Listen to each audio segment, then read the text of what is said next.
Hey guys, Travis Gillespie here, and today we're looking at dependent and independent variables. And the problem here says we're going to look at the number of days since your last haircut and the length of your hair. Well, this is definitely a dependency relationship. Let's go write that down real quick.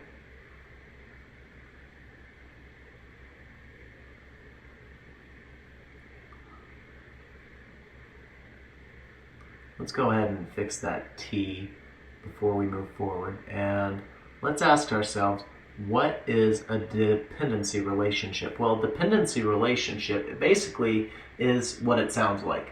It is a relationship where one variable depends on another. So in this problem, we can see that there's a variable of, well, days since your last haircut. So you could just say days since your last haircut would be one variable, and the other variable, I'm going to use another pen color here, we'll say is the length of your hair. So one of these depends on the other, which leads us to the concept of independent and dependent variables. So I-N-D-E-P-E-N-D-E-N-T,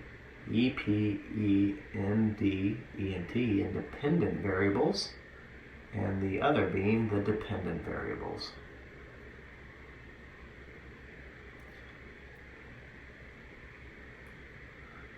And let's just fix that dot. A good way to get a grasp on the two of these, dependent and independent variables, is to ask yourself, am I an independent person, or do I depend on somebody?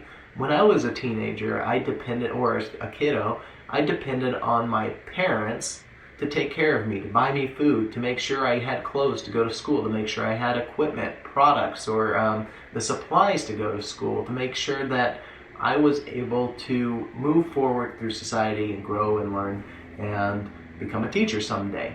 Whereas my parents were independent. They had a job, they had a house, they had money, they paid their own bills. They weren't relying on their parents to take care of them the way I was relying on them to take care of me. So I depended on my independent parents. So let's apply this concept to this problem. Which variable is independent and which variable is dependent? Well, a good way to do this is to just ask yourself, as you're reading through the problem and looking at the variables, say, hey, which one variable depends on the other? And you can toss them around or switch them up. So I'm going to ask myself, do the days since your last haircut depend on the length of your hair, or does the length of your hair depend on the days since your last haircut? Well, that makes more sense. It sounds like the length of your hair depends on the number of days since your last haircut.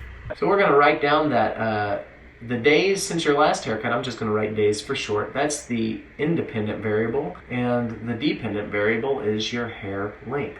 And if you're young, you probably have nothing to worry about. You probably have a good amount of hair, but if you are my age, you're probably noticing that you're losing your hair or more hair. So once you've found out what the dependent variable is and the independent variable, there's one last crucial piece of information. You've got to ask yourself, what's the relationship? Or is there a correlation between the two? And what you really have to do here is just say, hey, what's happening between the two?